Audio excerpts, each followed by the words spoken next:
I'm here with two actors and the lead director of The Getaway, Sony's upcoming Christmas smash. Now, the difference of this game is they've actually mapped the actors onto models instead of using full motion video. Brendan, how did you go about that? Well, we looked at all the different ways that you could possibly do this, and in the past you could only do one actor at a time with little balls attached to them. So we looked at a different process where we cast actors to play the characters, then we scanned those actors. And once we had the actors, we knew we needed to get a performance out of the 3D model. So we came up with a new system, which is like a magnetic field, and you can make wooden props and put those inside that magnetic field, and you can have up to 5 actors working with each other at the same time. Some people may say, well, it looks a little similar to Driver, that sort of thing.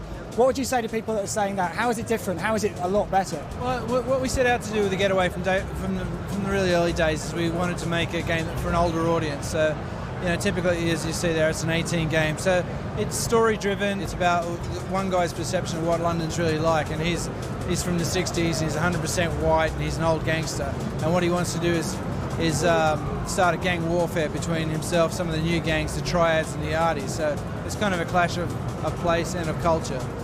Now, we've got a couple of the actors, or the actor and actress from the game here. Joe, what did it feel like being in a game instead of a film or in TV or theatre? I found it a really good experience. I didn't quite realise the extent and how big this was going to be.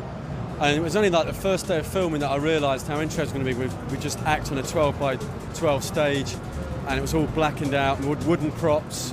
And I filmed it and I thought, I'm wearing this suit and weird gloves and stuff, and we're being hopefully caught by all this magnetic force, whatever. And when I looked back into the computer screen, it was only then that I realised how it works. Like when you saw it back and you saw all the animation put in and everything behind it, it was amazing to see. Certainly is interesting. Anna, I guess you're providing the glamour element. What was it like sort of having your whole head and body mapped onto a computer model? Very interesting. It was very, very different to doing anything that I've done before for films or television.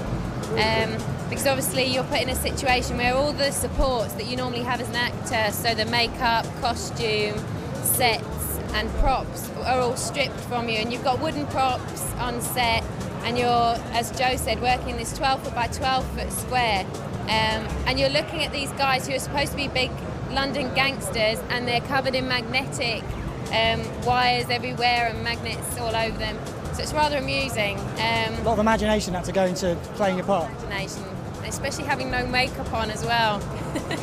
Don't you feel a bit guilty putting these two sort of at the mercy of a games player? You know, they can get shot and that sort of thing.